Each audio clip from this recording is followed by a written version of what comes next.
네, 반갑습니다. 우리 청년들, 젊은 사람들 보니까 너무 감사하고 좋습니다.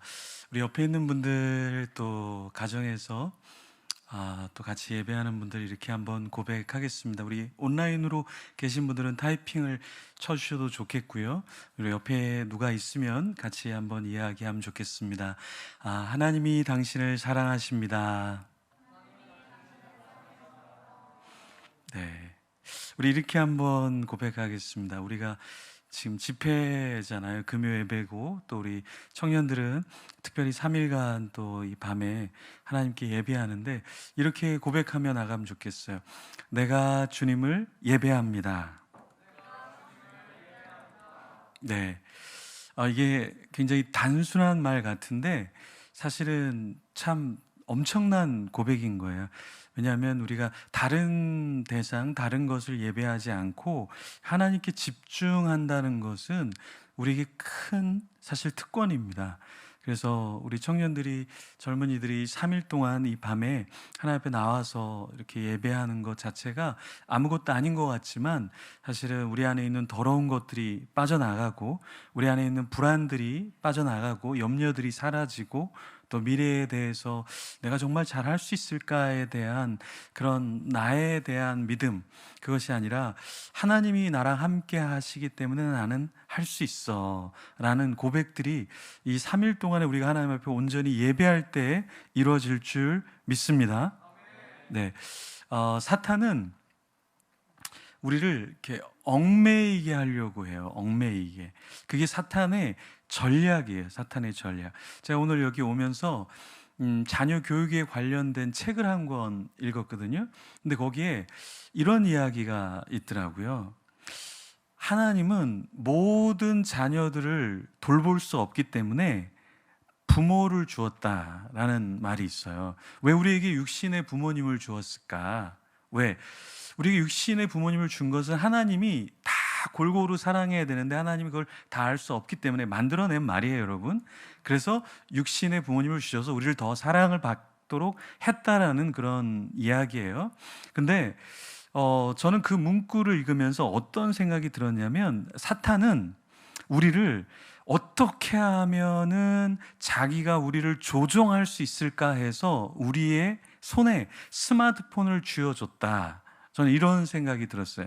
왜냐하면 예전에 그 광고 때 어떤 광고가 있었냐면 스마트폰이 처음 나왔을 때 그 광고가 어떤 광고였냐면 스마트폰을 어떤 사람이 들고 있으면서 내가 신에게서 이것을 빼앗아 왔다라는 광고 문구가 있었어요. 젊은 분들은 잘 몰라요. 하지만 이제 저처럼 곧 천국에 가야 될 분들은 아마 분명히 보셨을 거예요. 그런 광고를. 네. 이게 뭐냐면 하나님은 우리를 통치하길 원하셔요, 사실은. 네. 근데 사탄은 하나님 대신 자기 자신이 우리를 컨트롤하기 원한다라는 거예요. 그래서 스마트폰 자체는 나쁜 게 아니에요. 불이라는 것은 나쁜 게 아니에요. 성이라는 것은 나쁜 게 아니에요. 인기, 명예라는 건 나쁜 게 아니에요. 그런데 그것을 중성적인 것을 조금 더 집착하고 내가 소유하려고 하는 순간 우리는 그것이 우상숭배가 된다는 얘기예요. 무슨 말이냐면 모든 우상은 다 하나님이 만드신 거예요. 그러니까 태양이라는 우상숭배가 지금도 태양을 숭배하는 사람들이 있지만 이 바벨론 시대에도 예전에 예수님이 태어나셨을 때도 더 고대로 모세가 있었을 때도 이 태양 숭배의 신은 강력하게 모든 민족에게 있어 왔다라는 거예요. 태양이라는 건 뭐냐면 태양이라는 것은 그 자리에 있어야 될 하나의 피조물인데 그걸 인간이 너무나 높게 위에다 둔 게 그게 우상이 됐던 것이죠. 돈이라는 것도 마찬가지고 돈은 하나님이 우리에게 경영하도록 쓰도록 준 건데 그 돈에 매여 있게 된단 말이죠. 근데 이것을 누가 가장 좋아하냐? 사탄이 가장 좋아한다라는 거예요. 그래서 오늘 하나님께서는 우리가 어디에 매여 있기를 원하시냐면 하나님의 임재 가운데 있기를 원하신다라는 거예요. 근데 사탄은 우리를 가만두지 않는 거죠. 스마트폰을 이용해서 혹은 어떤 게임을 이용해서 어떤 이성 친구를 이용해서 또 혹은 이제 이단들을 이용해서 하나님께 예배해야 될 사람이 엉뚱한 교주를 예배하게 되고 그러면서 하나님에게서 멀어지게 만든다라는 거예요. 이 모든 것들이 다 무엇이냐? 사탄의 전략이고, 우리가 영적으로 깨어있지 않으면 나도 모르게 그냥 내가 스마트폰에게 나의 주권과 나의 모든 시간과 나의 에너지를 거기다가 다 드릴 수밖에 없다라는 거죠. 이해되십니까? 네. 그래서 제가 청년들 제자 훈련하는데 물어봤어요. 너네 왜 늦게 자냐? 그랬더니 여러분들 몇 시에 자요? 몇 시에 자요? 2시 전에 자면 청년이 아니잖아요. 그렇죠? 요즘 청년들은 몇 시에 주무셔요? 3시, 4시, 그죠? 그게 청년이죠. 그렇죠? 네. 뭐 10시 자는 사람들은 초등학생이잖아요. 요즘 초등학생도 그렇게 안 자요. 초등학생도 12시 돼야 주무셔요. 그렇죠? 근데 왜 청년들이, 왜 젊은이들이 여러분 늦게 잘까요? 왜 젊은이들이 늦게 잘까? 제가 물어봤어요. 너네 왜 늦게 자냐? 그러니까 한 12시 돼 갖고 핸드폰을 만지기 시작하면은 잠이 안 온다라는 거예요. 계속 본다라는 거예요. 계속 본다는 거예요. 근데 어떤 친구는 기독교 사이트에다가 이런 얘기도 적어놨어요. 내가 세상에 타고 넘어왔는데 내가 기독교 사이트를 보고 있다니. 이런 친구가 있어요. 예. 세상에 이게 뭐냐면은 자꾸 내가 뭘 보면 또 추천이 뜨잖아요. 그러면 누르다가 그런 경우가 있는데, 이게 뭐냐면 스마트폰에 정말 무서운 거는 뭐냐면 우리가 숙면을 취해야 되는데, 이 숙면을 취하려면 세라토닌이라는 것이, 멜라토닌이라는 것이 우리 뇌에 영향을 줘서 호르몬이 나와서 우리를 편하게 자야 되는데, 이게 나오는 게 아니라 도파민이 나오게 하는 거예요. 글루탐산이라는 게 나오게 하는 거예요. 그래서 어떻게 되냐면 각성, 그러니까 내가 잠을 자야 되는데 안 피곤한 거예요. 왜 젊은이들이, 왜 많은 사람들이 스마트폰을 이용하면서 밤에 잠을 안 자느냐면, 내가 피곤하지 않은 걸 느끼는 게 아니라 나 청년인가 봐. 이게 아니에요. 청년들 엄청 피곤해요. 예배만 하면 졸잖아요. 피곤해서. 그렇죠? 얼굴 자체가 지금 마스크 써서 그렇지 벗으면 뭐 저랑 별 차이 없잖아요. 그죠? 예. 막 아니라고 막 하는데, 네. 예, 젊어 보여요. 예, 39, 49 이렇게 보여요. 젊게. 여러분, 젊은이들에게 물어보면 딱 누워서 스마트폰을 손으로 만지는 순간 그냥 3시가 되고 4시가 된다라는 거예요. 그래서 이게 무엇이냐면, 바로 스마트폰의 아주 무서운 건 무엇이냐면, 나도 모르게 거기에 빠져들어서 절제하지 못하게 하는 거예요. 성령의 마지막 열매가 뭐예요, 여러분? 절제예요, 절제. 근데 우리가 스마트폰을 만지고 온라인으로 접속하고 내가 TV를 보면서 우리에게 오는 것은 무엇이냐면 절제하지 못하게 한다라는 거예요. 그래서 우리의 뇌를 뭐로 만드냐면, 우리는 포유류죠. 여러분, 포유류 맞죠? 근데 스마트폰을 많이 보는 사람은 어떤 뇌를 갖고 있냐면 파충류의 뇌로 만들어 버린다라는 거예요.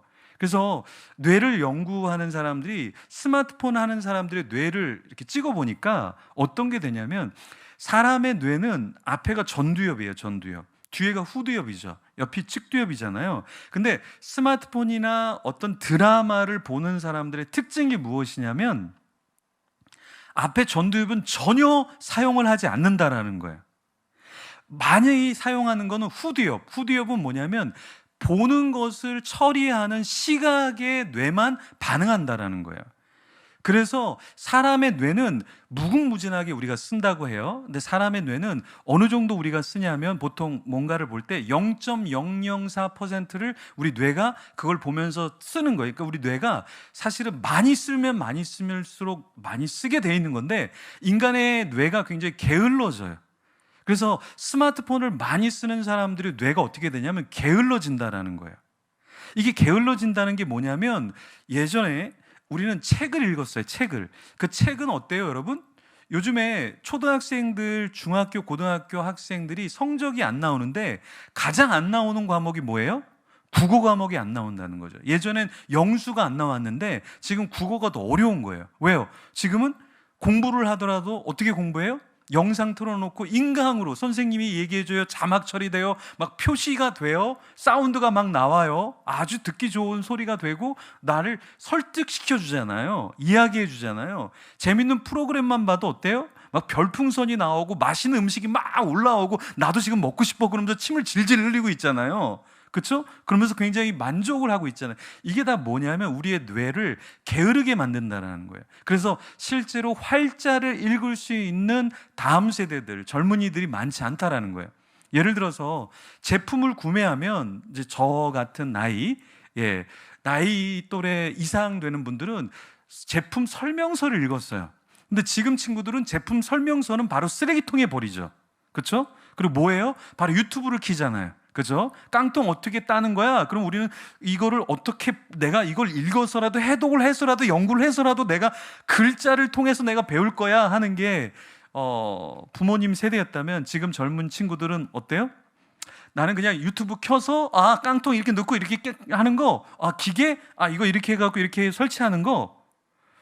제가 최근에 사무실을 하나 얻어서 에어컨을 설치하고 누가 선풍기를 준다 그래서 선풍기를 줘갖고 선풍기를 받았는데 보니까 조립을 해야 되더라고요. 저는 다 조립되어 있는 걸 준 줄 알았는데 조립을 해야 되더라고요. 설명서가 있더라고요. 되게 간단한 건데 여러분도 한번 해보세요. 선풍기가 간단하게 조립이 안 되더라고요. 저한테는. 저는 이미 파충류의 뇌가 돼버린 것 같아요. 그래서 설명서를 보는데 이게 쉽지 않더라고요. 설명서가. 그래서 제가 나 유튜브로 할까? 근데 난 10대가 아니니까 유튜브로 설명서를 보긴 그렇고 그래 이거 한번 해독해보자. 그래서 그림을 보면서 설명을 보면서 조립을 하긴 했거든요. 근데 요즘 젊은이들은 그냥 설명서는 바로 쓰레기통에 버려버리죠. 그러면서 영상을 보면서 처리를 하는데 여기에 위험 요소가 뭐가 있냐면 자꾸 사람은 영상을 보게 되면 우리의 뒤에 있는 후각만 반응하게 되고 앞에 있는 전두엽은 사용을 안 하게 된다는 거예요. 근데 뇌에서 진짜 무서운 건 뭐냐면 이 인간의 뇌는 참 특이한 게 사용하지 않으면 스냅스 가지치기를 한다라는 거예요. 예를 들어서 여러분의 몸에 근육이 있잖아요. 근데 그 근육을 여러분이 많이 사용하지 않으면 어떻게 되냐면 근육이 빠져나갈까요? 아니면 계속해서 유지하고 있을까요? 죽을 때까지 빠져나가요. 그래서 게임 중독하는 친구들, 게임 중독에 빠진 친구들은 게임 중독에 1년, 2년, 3년 빠진 친구들이 일을 하러 갔다가 1시간, 2시간도 못하고 주저앉아요, 대부분. 그래서 제가 최근에 이제 상담했던 게임 중독에, 도박 중독에 빠졌던 친구는 1년을 도박을 했는데 젊은 나이에 그 친구가 사채까지 끌어다 쓴 거예요. 그래서 젊은 나이에 얼마를 잃었냐면 3억을 잃었어요. 3억. 여러분들 놀라지 않죠? 집에 한 30억 정도 있으니까 3억은 뭐 그 정도 투자할 수 있는 거 아니야? 이런 눈치예요, 여러분들. 여러분 젊은 나이에 3억을 그것도 그냥 은행에서 갖다 쓴 게 아니라 사채를 갖다 쓴 거예요. 1년 도박을 했는데 3억이에요, 3억. 근데 이 친구가 좀 회개하는 마음이, 긍휼의 마음이 있는 게 이 부모님이 진짜 착하신 분들이에요. 그 빚을 자기들도 돈이 없는데 돈을 마련해 갖고 그걸 다 갚아준 거예요. 그래서 저한테 상담을 받는데 보통 게임 중독, 도박 중독은 저랑 상담을 한다 그러면 그냥 나를 차라리 십자가에 매달아라 그러면서 안 와요. 근데 이 친구가 왔어요. 제가 깜짝 놀란 게 뭐냐면 부모님이 진짜 이 친구를 사랑하는 마음이 없는 돈. 그 부모님이 사실은 시골 여러분 굉장히 깡시골이에요. 깡시골. 그런 시골에서 돈을 마련해 갖고 이 친구는 서울에 와 있는데 그걸 다 변제를 해주고 다 해주니까 자기도 미안한 마음에서 야, 너 목사님 상담 좀 받아 하니까 그냥 꾸역꾸역 온 거예요, 사실은. 그래서 이제 제가 이 친구 일을 시키시되 1시간, 2시간 이상 시키면 안 됩니다 얘기하니까 그 어머니가 바로 얘기하더라고요. 그렇지 않아도 아빠가 농사를 하는데 2시간 동안 일을 하는데 땀을 뻘뻘 흘리더니 더 이상 일을 못 한다는 거예요. 아무리 젊어도 여러분 도박을요 1년 동안 하면 어떻게 되는지 아세요? 안에 있는 근육들이 안 쓰게 되면서 근육이 다 빠져나가요. 그래서 자기도 내가 이렇게 젊은 나이에 근육도 다 빠져나가고 2시간도 아빠는 그냥 땀도 안 흘리는데 자긴 비 오듯이 땀을 흘리면서 이게 굉장히 몸이 안 좋은 거를 알게 됐다는 거예요. 근데 마찬가지로 스마트폰도 우리 안에 있는 써야 될 전두엽을 전혀 쓰지 못하게 하는 거예요. 그래서 뇌를 촬영하니까 앞에는 움직이지 않는 게 감지가 됐고 뒤에만 계속해서 움직이는 게 발견이 된 거예요. 그래서 여러분 게임을 많이 하는 사람들, 드라마를 많이 보는 사람도 그래요. 우리 같이 하는 분 중에 어르신 중에서 드라마 많이 보시는 분들 있어요. 똑같아요. 그게 무엇이냐면 뇌를 보니까 드라마를 많이 보는 사람하고 게임을 많이 하는 사람하고 똑같다라는 거예요. 그래서 뭐냐면 이게 중독이라는 게요, 여러분. 내가 게임 중독이든 도박 중독이든 마약 중독이든 모든 중독은 다 똑같아요, 메커니즘이. 그래서 뇌도 마찬가지로 내가 흥분하게 되고 좋아하는 거에는 어떠한 게 많이 나오냐면 세로토닌이 많이 나오는 게 아니라 우리한테 유해할 수 있는 도파민이 많이 나오는 거예요. 도파민은 1에서 2, 3, 4, 5가 있는데 도파민이 또 2가 굉장히 중요한데 또 그게 또 일반 사람하고는 또 다르게 나와요. 그러다 보니까 이 중독이라는 것은 어떤 중독에 빠지든 간에 우리한테 해로운 호르몬이 더 많이 나온다. 기본적으로 여러분이 그걸 알고 계시면 굉장히 좋아요. 그래서 드라마를 많이 보는 사람도 사실은 그것도 중독이에요. 왜냐하면 드라마 외에는 다른 거를 할 생각을 안 하고 누구를 만나더라도 우리 이제 헤어져. 그리고 왜 그래? 그러니까 그 주인공이 나를 기다리고 있어. 이렇게 미쳐버리는 거예요. 왜 거기에 빠져 있기 때문에 젊은 사람들이 나 지금 게임해야 돼. 지금 롤게임 3대3으로 해야 되는데 나 지금 거기 가야 돼. 라는 거하고 별반 다른 바가 없다라는 거예요. 그래서 오늘 찬양 인도 굉장히 잘하시는데 얼굴도 잘생기고 우리 찬양 인도자분 어디 계셔요? 네, 되게 좋아하네요. 저렇게 교만하면 안 돼요, 여러분. 찬양할수록 겸손해야지. 조금 칭찬하니까 이렇게 저러면 안 돼요, 여러분. 기도를 많이 해주세요. 그리고 우리 목사님 안찰 기도를 좀 해주세요. 등을 많이 때려주면서 성령의 불이 일어날 수 있도록 더 해주면 좋아요. 찬양인도 너무 잘하시고, 우리 악기 치는 형제님들도 굉장히 잘하고 너무 좋았어요. 제가 예전에 있던 교회에서는 어떤 친구는 찬양인도자, 남자 찬양인도자인데 저한테 상담하는데 그러더라고요. 목사님, 저는 성중독자예요. 그 얘기를 하더라고요. 성중독자예요 라고 얘기를 하더라고요.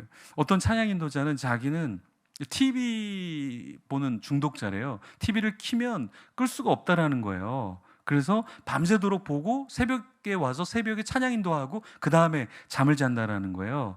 이 중독이라는 것은 우리를 무엇을 막냐면 절제를 막는다. 그래서 중독의 무서운 것은 우리 안에 있는 브레이크를 다 파괴시킨다라는 거예요. 그래서 프랑스에서는 몇 세 이하는 절대 TV조차, 핸드폰이 아니라 TV조차 보여주면 안 된다라고 얘기하냐면 3세 이하의 아이는 TV조차 보여줘서는 안 돼, 법적으로. 그리고 프랑스는 또 무엇이냐면 18세 이하는 공공장소에서 미디어를 보여주면 안 돼요. 개인적으로 3세 이상이 되면 미디어를 보고 뭘 하는 거는 괜찮아. 법적으로 3세 이하는 안 돼요.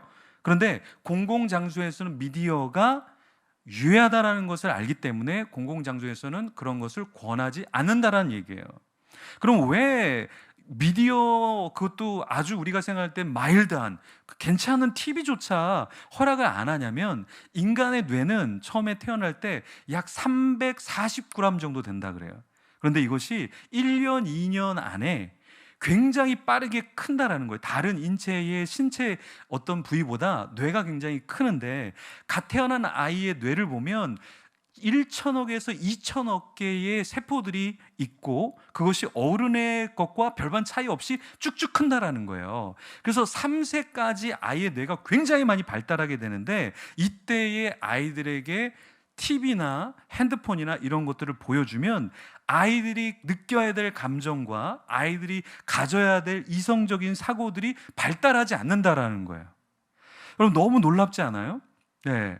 그래서 제가 지지난주 6월 달에 이제 한 달을 좀 3주를 휴가 안식월을 좀 가졌는데 제가 깜짝 놀란 게 그 호텔에서 아침을 이렇게 먹는데 너무 놀라갖고 저봐 1살짜리 쟤도 핸드폰 보고 있고 쟤는 아이패드 보고 있고 애들이요 모든 테이블에 부모님들이 자기들은 돼지처럼 막 먹으면서 아이들은 먹지도 않아요. 얘네들은 다 금식이야.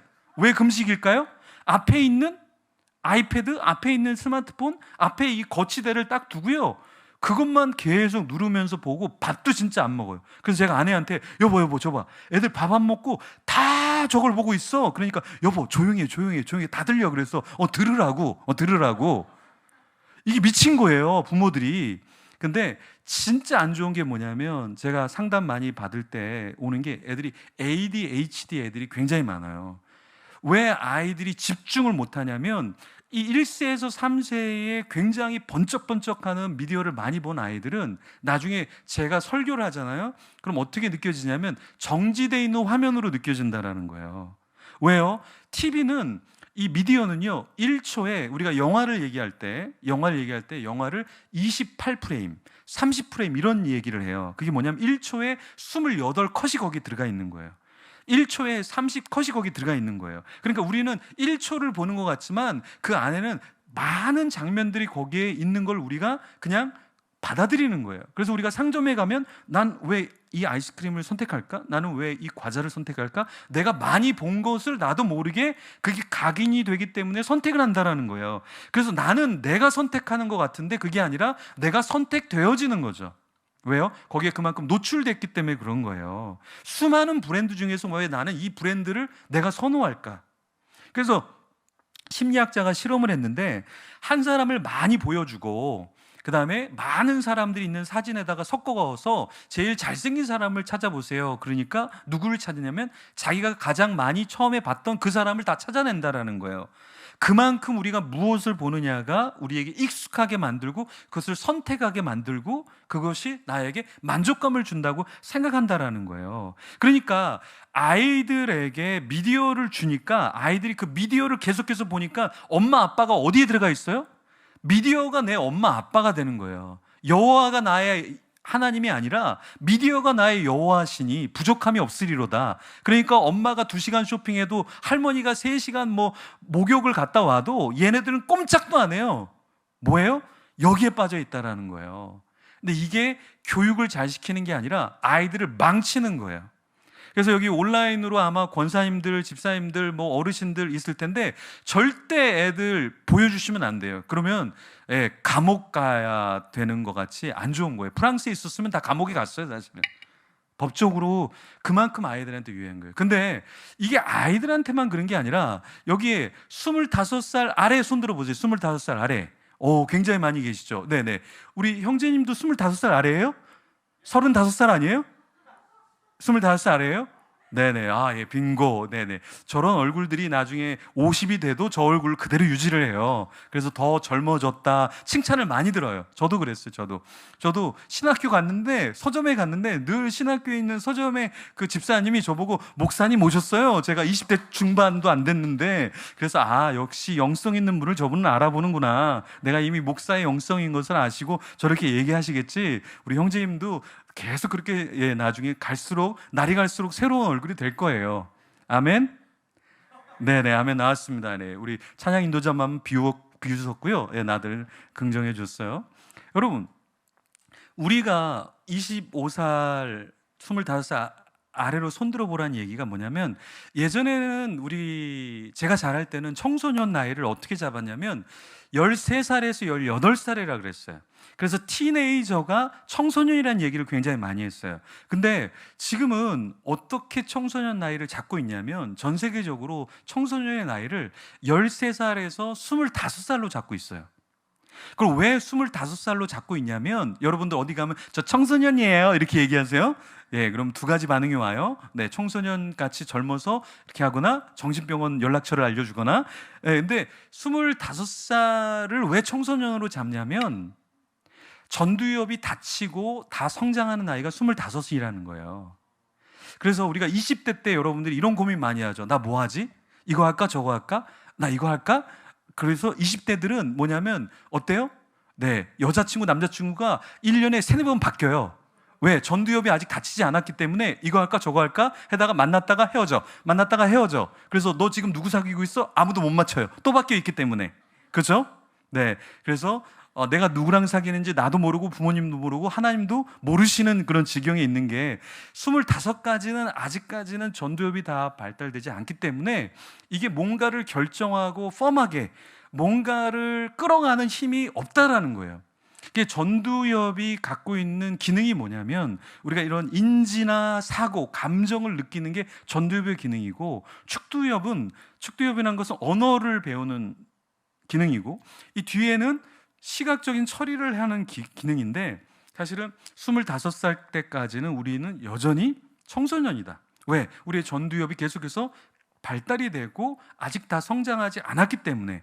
그러면 25살까지는 우리는 어떤 게 필요하냐면 조금 더 책을 보거나 사색을 하거나 여행을 하거나 사람들을 만나면서 나의 감정들을 좀 안정화시키고 개발할 필요가 있는 거예요. 근데 이게 문제가 뭐냐면 30살이 넘었는데 40살이 넘었는데도 여러분 어떤 현상이 있냐면 요즘 젊은이들이 결정장애 증후군을 갖고 있는 친구들이 되게 많아요. 그래서 제가 강남 송파에 있는 교회에서 사역을 하고 있는데 그 친구가 나이가 37살이었어요. 근데 어머니가 상담을 하러 온 거예요. 그래서 어머니 어떻게 오셨어요? 아, 목사님 우리 아이를 밥을 사주시고. 어떻게 밥을 사줄 수 있어요? 밥 사줘야죠, 목사가. 당연한 거죠.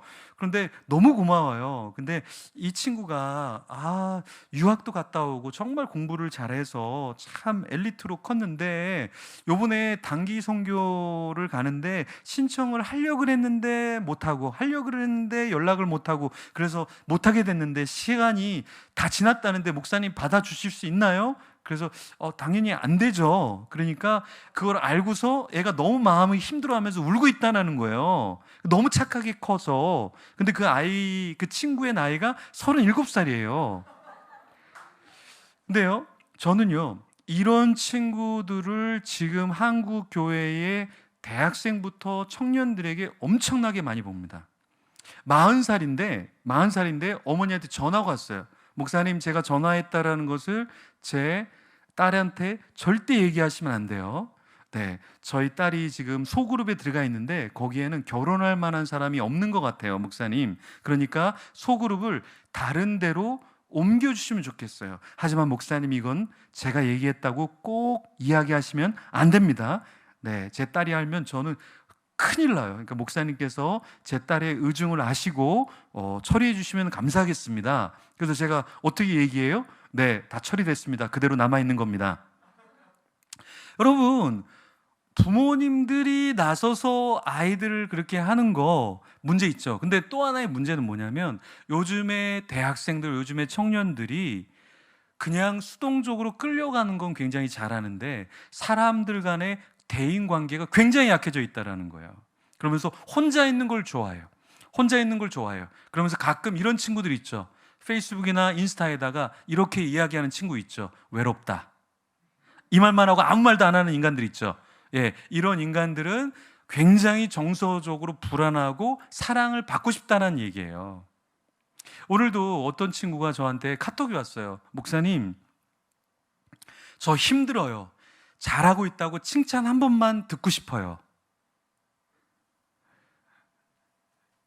참 젊은 패기가 넘쳐야 될 나이에 너무 마음이 여리고 상처 입고 싶고 자기가 뭔가를 하기에 너무 힘든 친구들이 굉장히 많다라는 거예요. 근데 우리의 문제는 뭐냐면 사람의 관계를 참 많이 해보고 나에게 주어진 비전의 삶, 어떤 뜻을 살아가야 될 시기에 우리는 다 뭐 하고 있냐면 스마트폰에 갇혀서 사는 거예요.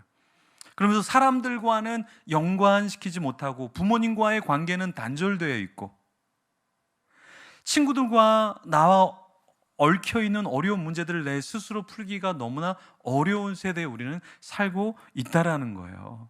사탄은 우리가 어떠한 상태로 있기를 원하냐면 바로 이런 갇혀있는, 스마트폰에 갇혀있는, 감정에 갇혀있는 나의 약박한 그 의지, 그걸 갖고 살아가도록 우리를 계속해서 끌고 다닌단 말이에요. 그래서 우리는 어떻게 되냐? 좀 과감해야 된다는 거예요. 과감하게. 그래서 정말 여러분이 스마트하게 살려고 하면 무엇이 필요한지 아세요? 스마트폰을 좀 내려놔야 돼요. 저에게 딸이 2명이 있는데요. 쌍둥이에요. 쌍둥이 딸인데 책을 유치원 때 되게 좋아했어요. 그래서 책을 많이 읽었는데 어느 날 이제 슈퍼맨이 뭐 돌아왔다? 이런 프로그램이 있더라고요. 저는 보니까 슈퍼맨은 없고 아이들만 이렇게 나오는 프로그램이더라고요. 왜 슈퍼맨이 돌아왔다는지는 아직도 모르지만 그 프로그램을 저희 집에는 TV가 없어요. 그리고 아이들이 스마트폰도 없어요. 초등학생들인데 스마트폰이 없는데 그걸 예전에 한번 보여준 적이 있어요. 그런데 이 아이들이 일주일 내내 책을 보는 게 아니라 뭘 보는 줄 아세요? 스마트폰을 쳐다봐요. 그래서 언제 슈퍼맨이 돌아왔다 그걸 볼지 그것만 쳐다보는 거예요. 그 나중에는 이제 그것도 안 보여주고 너무 이게 집착을 하게 되니까 그것도 안 보여주니까 다시 좀 책을 읽더라고요. 책을 읽게 되는 게 어떻게 해서 책을 읽게 되냐면 심심하니까 책을 읽어요. 심심하니까. 집에 TV가 없죠. 스마트폰이 없죠. 아빠가 놀아주는데도 한계가 있죠. 그러니까 너무 심심하니까 책을 읽더라고요. 그래서 학교에서 참 잘한다고 상도 받았는데 만약에 스마트폰이 있고 TV가 있었다면 그렇게 자기 스스로 뭔가 하지 않았을 거예요. 여러분이 지금 20대, 30대 또 같이 예배드리는 분들 중에서 50대, 60대 여전히 우리에게는 하나님이 우리에게 주신 사명이라는 게 있는 거예요. 그러면 그것을 하기 위해서는 우리는 무엇을 해야 되냐면 사실 절제를 해야 돼요. 그리고 여러분들은 스마트폰이나 어떤 미디어나 이런 거에 많이 하는 게 아니라 여러분을 건강하게 하려고 그러면 운동을 해야 돼요. 운동을. 사람은 운동을 할 때 뇌가 굉장히 활발해진다고 해요. 운동을 할 때 우리는 생각하게 되고 느끼게 되고 우리는 굉장히 건강해진다는 거죠. 사람이 왜 감정적으로 이렇게 떨어지고 어렵냐면 내 육체가 약하면 나의 생각과 나의 자존감과 나의 느낌들이 안 좋게 느껴지기 시작한다는 거예요. 그래서 우울증을 처방할 때 우리가 어떻게 처방해요? 밖에 나가라 그러잖아요. 걸으라고 얘기하잖아요. 따뜻한 햇빛을 쬐라고 얘기하잖아요. 그런 것들이 우리가 생각할 때는 아무것도 아닌 것 같아. 내가 밖에 나가서 햇빛을 쬐는 게 무슨 우울증에 무슨 중독의 치료예요 라고 얘기하는데 우리가 하나님 앞에 예배함으로 나오는 이 자체가 우리는 굉장히 건강해지는 거예요. 특별히 이렇게 찬양을 섬기는 친구들은 연습할 때 1분, 2분 하고 찬양을 섬기나요? 아니죠. 훨씬 더 일찍 와서 준비하고 여기 오기 전에도 예배에 대한 콘티, 어떻게 하면 좋을까? 어떻게 화음 넣으면 좋을까? 어떻게 끌고 가면 좋을까? 이 모든 것들이 다 무엇이냐면 사실은 예배예요, 예배. 그래서 우리 예배는 언제부터 시작되냐면 나 예배 드리러 가야지 하는 그 순간부터가 예배인 거예요. 근데 마찬가지로 우리는 언제부터 사탄에 딱 붙잡히냐면 나 그 스마트폰 해야지, 그 게임 해야지, 그 음란물 봐야지, 그걸로 갖고 내가 좀 뭔가 놀아야지, 내가 좀 휴식을 취하면서 그냥 오늘은 아무것도 안 하고 그냥 이것만 할 거야 이러는 순간, 그 생각이 든 순간부터 우리는 거기에 사로잡히게 된단 말이에요. 그래서 우리는 중독을 뭐라고 얘기해요? 늪이라고 얘기해요. 늪은 어때요? 내가 허우적거릴수록 깊이 들어가는 게 늪이잖아요. 그렇죠? 중독은 독이라고 얘기해요. 독은 혼자서 깰 수가 없는 거예요. 혼자서 깰 수가 없는 거예요. 그래서 비슈켄타인이라는 철학자가 이런 얘기를 했어요. 오스트리아에 가면은 파리를 잡는데 어떻게 잡냐면 이런 병에 이 구멍이 있는 병에다가 꿀을 집어넣는 거예요. 꿀을 집어넣으면 파리가 그 꿀을 먹으러 이렇게 들어가는 거예요. 그러면 거기 위에 어떻게 파리가 다 들어가 있으면 그 위를 살짝 닫아두면 파리가 다 잡힌다라는 거예요. 그럼 여러분이 잡힌 파리는 오스트리아에서 이렇게 잡힌 파리는 얘네들은 어떻게 나올 수 있을까? 얘는 어떻게 나올 수 있을까? 이 파리가 나오기 위해서는 이 병을 깨줘야만 파리들이 나올 수 있다는 거예요. 마찬가지로 여러분이 어떤 중독에 사로잡혀 있다는 것은 무엇이냐면 여러분이 그 안에서 있는 틀을 깨야 된다는 거예요. 그래서 여러분들의 틀이 굉장히 중요하다. 여기 제가 오늘도 얘기하고 내일은 제가 성중독에 대해서 여러분하고 같이 젊은이들하고 이야기를 나눌 건데, 중독에서 나올 수 있는 것은 뭐냐면 여러분이 틀이 있어야 돼. 스마트폰, 내가 온라인 어떤 거 내가 거기에 빠져들지 않을 거야. 그러면 나 빠져들지 않을 거예요. 그러면 빠져들지 않을 수 있을까요, 여러분? 예를 들어서 여기에 맛있는 초콜릿이 여기 있다고 봐요.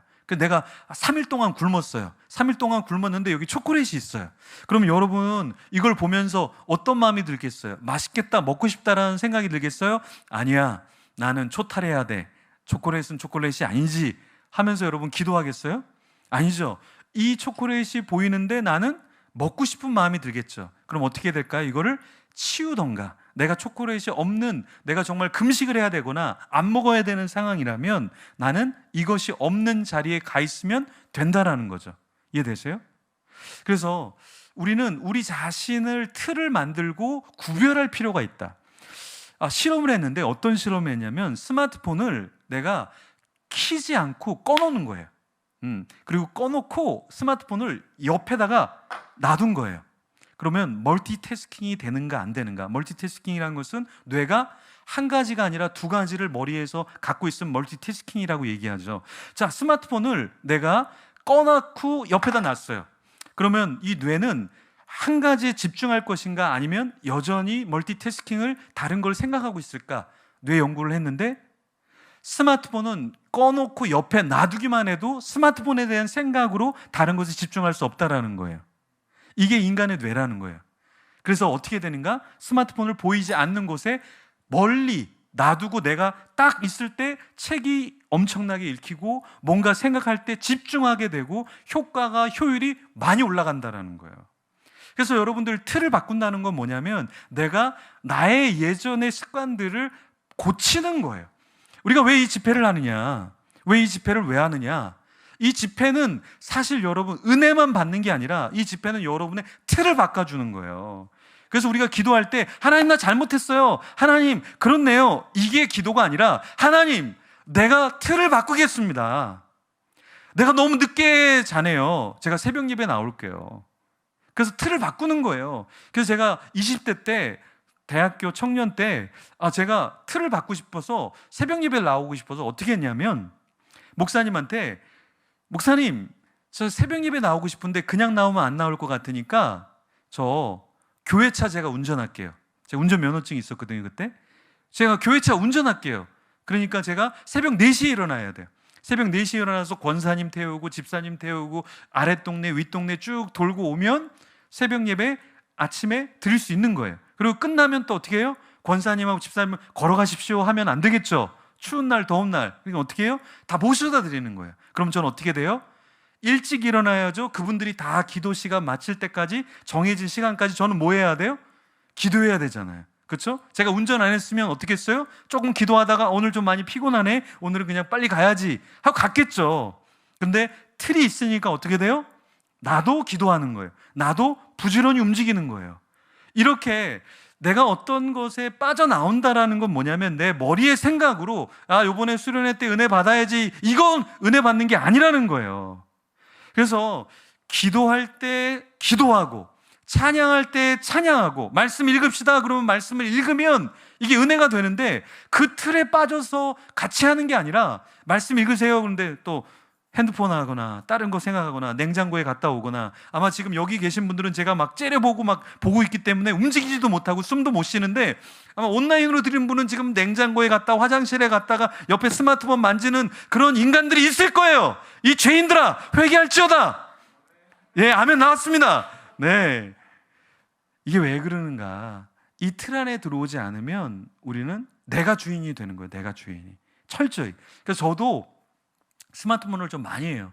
저도 사람들 연락을 오고 뭐 하고 일을 많이 하거든요. 근데 제가 내가 스마트폰에 대해서 중독에 대해서 강의를 하고 뭔가 연합회 그 청소년 중독 예방본부 사단법인에서 내가 공동대표로 있는데 내가 이러면 안 되지. 그래서 제가 정한 룰이 있어요. 그게 뭐냐면 저는 12시간을 스마트폰으로 SNS나 다른 걸 하지 않는 거예요. 그러니까 아침 9시부터 저녁 9시까지는 저는 예전에 글을 제가 많이 올렸거든요. 아주 좋은 글이 있으면 그거를 올려요. 그럼 사람들이 반응해줘요. 그럼 댓글하게 돼요. 그럼 저는 어떻게 돼요? 거기 매여있게 돼요. 계속 댓글하고 누가 또 댓글 안 다나 이 인간이 댓글을 달아야 되는데 왜 안 다나 예, 또 걱정하게 되고 막 이런 게 많잖아요. 그렇죠? 그래서 제가 어떻게 했냐면 12시간을 굶는다. SNS나 이 인터넷이나 이걸 12시간 하지 않는다. 그러면서 이제 감사하게 된 게 뭐냐면 하루에 책을 한 2-3권 정도는 읽을 수가 있어요. 왜요? 집중해서 읽으니까 최소 한 권은 무조건 기본적으로 읽게 되고요. 스마트폰이나 다른 미디어나 다른 것을 하지 않고 집중하게 되니까 그 효과가 극대화된다라는 거예요. 여러분, 우리가 하나님 앞에 은혜를 받았다라는 것은 무엇이냐면 생각만 나 TV 줄여야지, 생각만 나 스마트폰 줄여야지, 생각만 나 사람 만나는 거 줄여야지, 내가 하는 일 너무 많아 줄여야지, 이래서는 절대 안 된다라는 거예요. 그래서 제가 한참 교회에서 부흥하고 있을 때 청년들 리더들이 한 400명이 넘었거든요. 저희 청년부 예산이 한 10억 정도 됐어요. 그 청년부를 제가 하면서 제가 같이 하는 간사님들이 있었는데, 그중에 한 분 간사님이 비서 역할을 하는 간사님이 있었는데, 제가 이런 얘기를 해줬어요. 내가 뭘 한다 그러면 나를 말려라. 왜냐하면 나는 너무 많은 일을 벌리고 또 벌리고 또 벌리고 하는, 나는 일 중독자 같은 사람이기 때문에 나를 말려야 된다. 그래서 내가 뭐 한다 그러면 목사님이 말리라고 그래서 말리는 거예요. 그거 하지 마세요. 집어치우세요. 이렇게 얘기해달라 그랬어요. 왜? 그게 하나의 안전장치거든요. 우리는 이렇게 얘기해요. 나 요거 하나만 보고, 나 요것만 좀 하고, 나 이거 좀 연락하고, 이것 좀 만들고, 이것 좀 하고, 쉬고. 근데 이것들이 다 우리를 어떻게 만드냐면, 일 중독자는 하나의 일을 만들어내고, 게임 중독자는 하나의 게임을 더하게 되고, 먹는 사람은 또 다른 데 가서 간식을 먹죠. 그렇죠? 네. 여호와는 나의 목자시니 부족함이 없으리로다. 그런데 내 배는 부족하다. 그러니까 밥 먹는 배 따로 있고 디저트 배 따로 있다. 그리고 우리 자매님들이 하는 얘기가 있죠. 맛있게 먹으면 0칼로리야. 그래서 그렇게 살이 찐 거예요. 그거 속으면 안 돼요, 여러분. 맛있게 먹으면 칼로리가 더 높아져요. 더 많이 쪄요. 감당 못하게. 마찬가지로 우리가 신앙생활하면서 가장 안 되는 게 절제라는 거예요. 그럼 나는 이제 절제해야지 라고 했을 때 우리는 어떻게 하는가? 그 절제에 대한 틀을 여러분들이 만드셔야 돼요. 그래서 이 예배라는 것이 사실 우리는 모든 것을 다 스탑시켜주는 거예요. 그래서 유대인들은 자기 자녀들을 가리킬 때 주일이 되잖아요. 그들의 안식일이죠. 그들의 안식일에는 그 보자기 같은 거를 갖고 보자기로 덮어놔요. 뭔가를 덮어놔요. 그게 뭘까요, 여러분? 안식일. 그들의 안식일 토요일이겠죠. 그들의 안식일 토요일은 보자기를 갖고 모든 부모님들이 거기에다가 보자기를 씌워놓는 거예요. 그게 뭐냐면 바로 컴퓨터라는 거예요.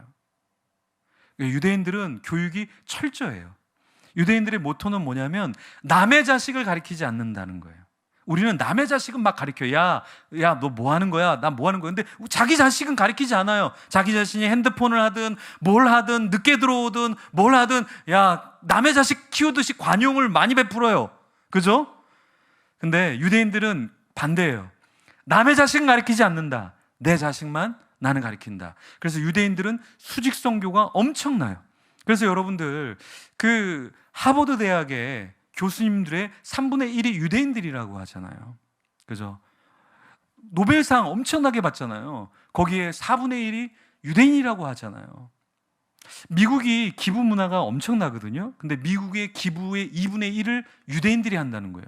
유대인들은 미국의 인구의 0.2%밖에 안 된다고 그러는데 그들이 어떻게 그 많은 기부를 하냐는 거예요. 그들은 수직 선교로 너 하나님께 왜 돈을 벌어야 되는지 알아야 돼. 그래서 유대인들은 12세, 13세에 성인식을 하는데 그 성인식을 할 때 돈을 줘요. 아이들한테 약 5천만 원 정도의 돈을 줘요. 그러면서 뭐를 하냐면 네가 이 돈을 잃어도 돼. 네가 돈을 이거 갖고 사업을 해도 되고 은행에 갖다 놔도 되고 네가 이 돈을 직접 경영해봐. 그리고 네가 자립심을 갖고 세상이 어떻게 돌아가는지 그리고 그걸 알면서 공부를 해. 유대인들은 자녀들을 18세가 되면 다 아르바이트를 시켜요. 그래서 세상에 어떻게 돈을 벌고 어떻게 하는지를 너도 한번 체험해봐. 공부만 하지 말고 세상 공부를 하라는 거죠. 그래서 어떤 하나의 틀, 학교라는 틀, 자기라는 틀, 그런 틀에 갇히지 말고 세상이 어떻게 돌아가는지를 네가 직접 네 몸으로 경험해. 이걸 항상 가르쳐 준다라는 거예요. 근데 우리는 자녀들에게 그러지 않아. 아, 내가 다 도와줄게. 등록금 내가 다 줄게. 이런 거 없어요. 그죠? 우리나라만 있는 거예요. 근데 그게 오히려 독이 될 수 있다.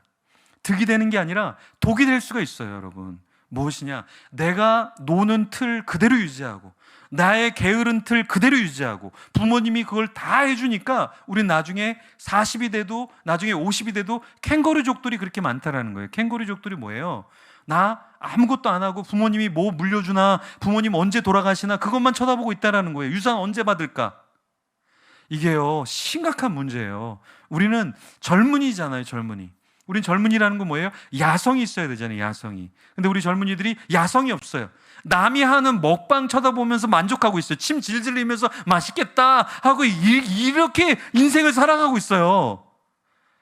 남이 하는 이야기, 남의 사생활 관음증에 빠져갖고 남들이 하는 거에 그렇게 관심이 많다라는 거예요. 근데 하나님은 남들이 하는 거에 관심이 있는 게 아니라 하나님은 여러분이 무엇을 하는가를 하나님은 관심을 갖고 계신다라는 거예요. 그래서 이 수련의 기간 동안에 여러분들이 좀 고민을 하면 좋을 것 같아요. 어떤 고민을 하냐? 하나님은 나를 보실 때 어떻게 생각하실까? 나는 우리 부모님에게 어떤 존재인가? 나는 친구에게 어떤 존재인가? 나와 이 미디어는 어떻게 해야 되는가? 우린 주인이 돼야 돼, 주인이. 그죠? 사람이 술을 마시면 처음에 어때요? 내가 처음에는 술을 마시죠. 그 다음에는 술이 술을 마신다 그러죠. 그 다음에 어때요? 술이 사람을 마신다 그러죠. 스마트폰도 여러분 똑같아요. 처음에는 내가 재밌으니까 내가 스마트폰을 했어요. 그런데 나중에 보니까 어때요? 난 안 하고 싶은데 스마트폰이 막 알아서 막 나한테 뭘 추천해주고 뭐 알고리즘으로 나는 생각지도 못한 걸 계속 나한테 사라고 막 알려주고, 그래서 이거 괜찮은가 보다 하고 결제하기 시작하고 나중에는 어떻게 돼요? 내가 거기에 이용을 당하는 거죠. 여러분, 이 스마트폰과 모든 거에는 다 기업이 뛰어들고 있어요. 기업이 뛰어들고 있다는 건 뭐냐면 여러분들을 약자를 만들어서 여러분이 소비하게끔 만들고 중독자가 되게 만든다라는 거예요. 게임의 회사는 여러분들이 게임 중독자가 되게 만들어요. 드라마 만드는 사람들은 여러분이 드라마에 중독되게끔 만든다고요. 알코올도 마찬가지고 담배도 마찬가지고 도박도 마찬가지고, 이 도박이라는 게 그걸 왜 해? 그런데 나도 모르게 친구랑 같이 갔다가 그렇게 하는 거야? 혼자서 도박을 하고 있는 거예요. 술을 마시는데 나 그냥 친구들하고 친해지려고 술 마시는 거예요. 근데 친구가 아무도 없는데 혼자서 홀짝홀짝 마시는 거예요. 이게 뭐냐? 중독이라는 거예요. 처음에는 누군가와 함께하고 내가 그걸 그냥 즐기는 듯 했는데 나중에는 즐겨지는 거예요. 내가 그것에 의해서 즐겨지게 되고 나는 무너지게 되고 나란 존재는 비참해진다라는 거예요. 왜 그러냐? 제가 지난번에 와서도 한번 말씀을 드렸는데 중독이라는 것은 무서운 게 뭐냐면 내성이에요, 내성. 그래서 술을 이 정도 마시면 1년, 2년, 3년, 5년이 지나면 어떻게 돼요? 이거보다 2배, 3배를 마시게 되는 거예요. 이게 내성화가 일어나기 때문에 처음에 느꼈던 도파민을 느끼고 싶기 때문에 그러려면 양을 늘려야 되는 거예요. 그래서 게임에 중독된 사람들은 내가 1시간 게임하는 게 아니라 어느 순간 3시간을 하고 있어요. 어느 순간 5시간을 하고 있어요. 왜요? 내성화가 일어났기 때문에 1시간 갖고는 내 뇌에 도파민이 예전에 쏟아졌던 게 쏟아지지 않는 거예요. 그러다 보니까 여기서 예배 드리고 끝나면 어디로 가요? 다 거룩한 PC방으로 가는 거죠. 거기 건축 헌금 내고, 거기에 선교 헌금 내고, 거기에 주정 헌금 내고, 여기는 반틈 내고, 거기다가 다 하고 더 드릴 수 없을까? 거기 더 드릴 수 없을까? 엄마에게 어떻게 더 뜯어갖고 내가 어떻게 돈을 벌어서 거기다 쓸 수 없을까? 그렇게 더 마음을 그쪽에다 쓴다라는 거예요. 제가 인천에 있는 여기 멀지 않은 교회에 청년부가 좀 큰 교회 집회를 주일날 갔었는데 끝난 다음에 한 친구가 얘기를 해요. 상담을 좀 해달라 그래서 상담하니까 20대 초반인데 이 친구는 성중독자예요. 성중독자인데 대학교도 안 가고 딱 졸업하고 직장 갔는데 월급 타면 바로 뭐하냐? 그 몸 파는 곳에 가서 성을 사는 거예요. 돈을 받자마자 그거를 다 거기다 쓰는 거예요. 거기에 완전 올인하는 거예요. 근데 괜찮다 그랬어요. 이렇게 상담 받을 정도라면 아직까지는 희망은 있다. 너가 여기에 있어서 여기에 돈을 쓰는 게 아니라 더 건설적인데 헌금도 하고 누군가를 돕고 너가 먹는 데 쓰고 해야 된다. 여러분, 중독자들은 어떤 줄 아세요? 없는 시간을 쪼개서 게임을 하고 도박을 하고 스마트폰을 한다라는 거예요. 이게 중독자의 특징이에요. 없는 건강을 다 끌어다가 거기다가 쏟아 붓는다라는 거예요.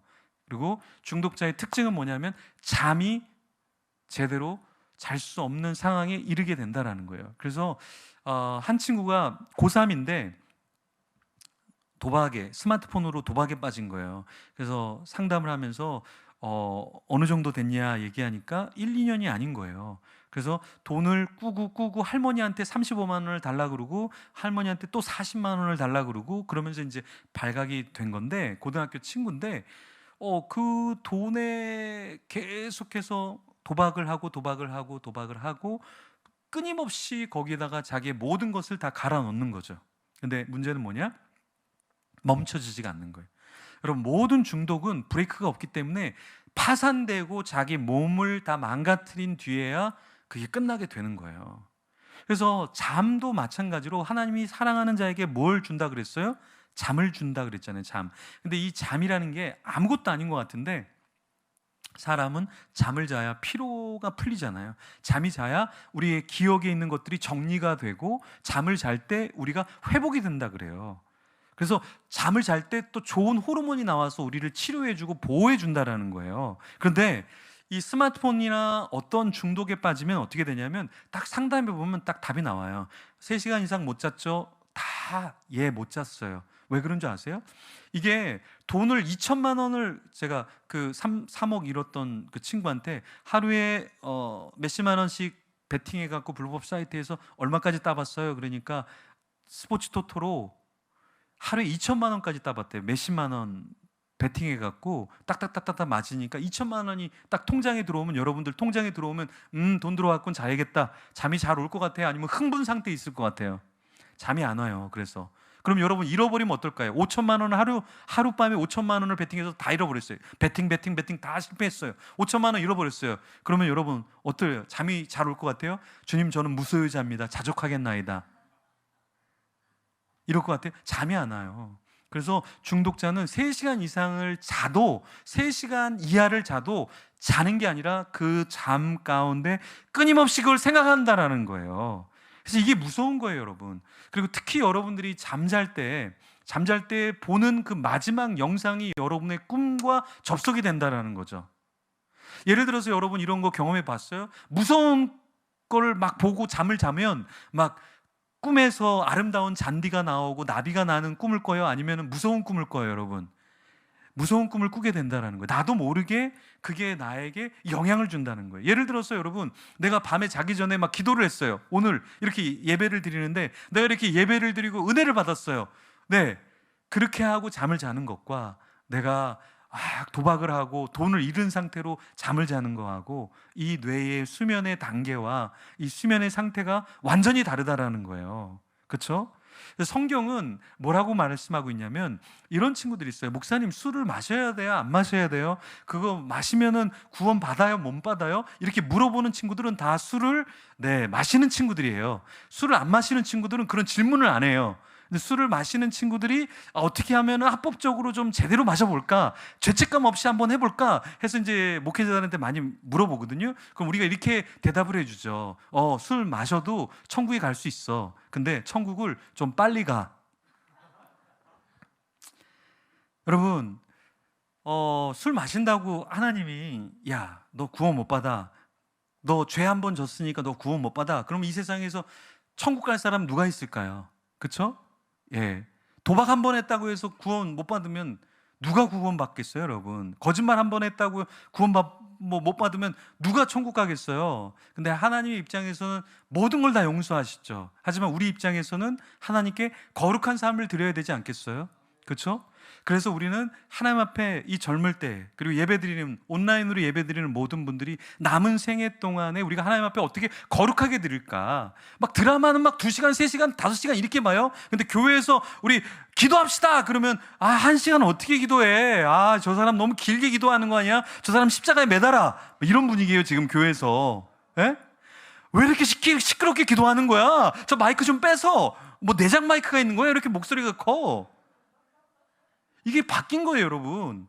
아니, 드라마를 3시간, 5시간 보면 지금 뭐 하는 겁니까? 우리가 왜 드라마를 이렇게 오래 봐야 됩니까? 드라마를 다 우리 방송국을 무너뜨립시다! 뭐 이렇게 나와야 되는데, 교회에서 기도를 하면은 기도를 길게 한다고, 말씀이 길다고, 저거 잘라내야 된다고, 저거 강단에서 내려야 된다고, 막 그래요. 이게 좀 이상하지 않아요, 여러분? 바뀌었잖아요. 바뀐 거예요. 오히려 말씀이 길고 기도가 길고 찬양이 길고, 저는 길게 안 해요. 왜냐하면 제가 길게 하면 다음에 또 부르질 않기 때문에, 이미 잘리기 때문에 저는 시간에 맞춰서 딱딱 가지만, 제가 말씀드리는 건 뭐냐, 우리는 뒤바뀌어야 된다. 드라마는 막 2시간, 3시간 하면서 벌써 끝난 거야? 막 이러는데 교회에서는 지금 30분 지나셨는데, 40분 지나셨는데, 야, 사인 좀 줘. 저 강사분이 뭘 모르나 보네. 지금 예배 시간이 헌신 예배 이거 지금, 야, 참 모르네. 다음 절대 부르지 마. 저 어디서 온 거야? 저기 몽골에서 온 거 같은 애, 쟤 부르지 마. 뭐 이렇게, 예. 근데 왜 자매님 왜 웃어요? 네. 본인도 웃을 처지가 아닌 것 같은데, 네. 이게 여러분, 좋은 거에는 사람이 중독이 안 돼요. 좋은 거에는 중독됐다가도 정신을 바짝 차려요. 이렇게 수련회 하잖아요. 수련회하다가 막 은혜 받고 이러잖아요. 그럼 하나님이 나를 선교사로 부르시는 거 아니야? 사모로 부르시는 거 아니야? 목회자로 부르시는 거 아니야? 그런 고민 절대 하지 마세요. 하나님도 사람을 봐가면서 불러요. 그러니까 여러분들은 마음 놓고 기도하셔야 돼. 마음 놓고. 근데 좋은 거에는 정신을 차리려고 하고, 안 좋은 거는 이것만 한 번만 더 하고, 속아주는 척하고 한 번 더 하지 뭐, 이뤄주지 뭐, 이 정도 돈은 이뤄주지 뭐, 이 정도 시간은 뭐 이뤄주지. 근데 교회에서 헌신하라 그러면 헌신을 너무 강조한다고, 너무 많은 걸 요구한다고. 예, 그렇죠? 여러분, 게임의 아이템이 엄청 비싸잖아요. 게임 아이템 엄청 비싸죠? 예, 리니지 게임 옛날에 나왔을 때 그거 안 비쌌거든요. 근데 지금은 리니지 칼 그 하나가 얼마나 그래요, 여러분? 최근에 가격이 그 아이템 칼 이런 게 3억에 팔린대요. 3억에. 그 게임, 제가 요즘에 메타버스 강의하고 메타버스 책 읽고 메타버스 정리하고 있는데, 메타버스라는 가상 공간에 가면 하루에 막 뭐 프로그램 만들어 갖고 1년에 한 달에 수익이, 여러분 유튜브의 1위에서 10위까지의 수익이 다 메타버스라는 가상 공간에서 이루어지고 있는 것들을 방송하면서, 그 한 방송이 109억 원이 나온 방송이 있어요. 이 아이가 10살짜리 아이가 하나 만들어 갖고 방송을 띄웠더니 40몇 억이 그냥 방송으로 떡상이 된 게 있어요. 오늘 은혜 받았다, 이제 신앙생활 그만두고 그거나 해야 되겠다, 이런 분들이 계신 것 같은데, 여러분 정말 우리가 다른 것에 우리의 것을 쓰는 게 아니라, 다른 거에는 시간을 주고 뭐 하는 데는 아까워하지 않는데, 우리가 예배 드리는 거, 헌신하는 거, 좋은 거에는 중독되려고 하면 정신을 막 차리려고 그래요. 이러면 안 되지. 우리 애가 너무 광신도가 되면 안 돼. 우리 애가 뭐 신앙이 중요해, 제 집안에 뭐 명예가 있고 돈이 있는 게 중요하지, 이런 거에 우리의 마음을 빼앗길 것이 아니라, 정말 우리가 신앙인이라면 하나님은 나에게 무엇을 원하실까? 우리 가정에 무엇을 원하실까? 나의 미래의 삶, 우리 자녀의 삶, 우리 친구들의 삶에는 무엇을 하나님께서 원하실까? 우린 그것을 물어야 한다라는 거예요. 그래서 오늘 말씀에 보면, 제가 여러분 처음에 읽었지만 말씀에 보면 이런 말씀이 있어요. 이스라엘아 들으라. 이 말은 들으라는 쉐마예요. 쉐마 이스라엘. 이거는 중요할 때 말하는 거예요. 야, 너네 좀 들어봐. 이거야 지금 하나님이. 예수님께서는 진실로 진실로 내가 너에게 이르노니, 이건 예수님께서 이건 꼭 들어야 돼, 이건 받아 적어 이렇게 얘기하신 거예요. 이게 신명기의 이 주옥 같은 쉐마라는 이 말씀이 뭐냐면, 하나님 내가 유일한데 너네 마음 뜻, 너네 온 힘을 다해서 나를 사랑해. 근데 어떻게 하냐면 방법이 있어. 그 방법이 뭐냐면, 네가 앉았을 때든지 일어날 때든지 누워있을 때든지 네가 어디에 있던 간에 말씀을 강론해. 강론은 뭐예요? 말씀을 풀어주라는 거예요. 그리고 뭐예요? 손목에 기호를 메고 미간에 표를 붙여서 말씀을 여기다 붙이라는 거예요. 목사님, 내일부터는 여기 우리 찬양단 모두 온 사람들 다 여기다가 말씀 붙이고, 여기다 붙이고, 막 여기 문설주에 말씀 붙이고 그렇게 할까요? 네. 자, 그렇게 하라는 거예요. 무슨 말이냐면, 너네 노력을 적당히 하지 말고 미친 사람처럼 말씀을 사모하라는 거예요. 그렇게 하면은 되는데, 요즘 사람들은 스마트폰을 잡고 있지 말씀 붙잡지 않는다라는 거예요. 드라마 붙잡지 말씀 붙잡지 않는다라는 거예요. 이게 우리의 문제라는 거예요. 그래서 오늘 마지막 말씀을 여러분에게 띄워드리면, 로마서에서 하나님께서 우리에게 무엇을 원하시는지 이 바울이 이렇게 얘기해요. 로마서 12장 2절에 너희는 이 세대를 본받지 말고 오직 마음을 새롭게 함으로 변화를 받아 하나님의 선하시고 기뻐하시고 온전하신 뜻이 무엇인지 분별하도록 하라. 여러분들이 이 3일 밤 동안에 세상의 흐름, 세상에서의 나의 위치, 세상에서의 나의 누릴 것을 생각하는 게 아니라, 내가 본받지 않아야 될 게 뭘까? 마음을 새롭게 함으로 변화를 받는 게 뭘까? 하나님이 나를 향한 선한, 기뻐하신, 온전하신 뜻이 무엇이지? 그걸 분별할 수 있어야 된다는 거예요. 무엇보다 여러분들이 영적인 눈이 띄어서, 내가 싸우려고 할 때 이거 사탄이 좋아하는 거야? 하나님이 기뻐하시는 거야? 이걸 여러분이 분별하면 좋을 것 같아요. 그리고 스마트폰을 하더라도, 스마트폰을 아예 안 할 수 없지만 저처럼 12시간을 될 수 있으면 사용하지 않는다. 혹은 내가 공부하는 데는 집중해야지, 하나님이 나에게 원하시는 뜻이 뭘까? 여러분, 이것을 여러분이 분별하지 않으면 어리석은 자가 되는 거예요.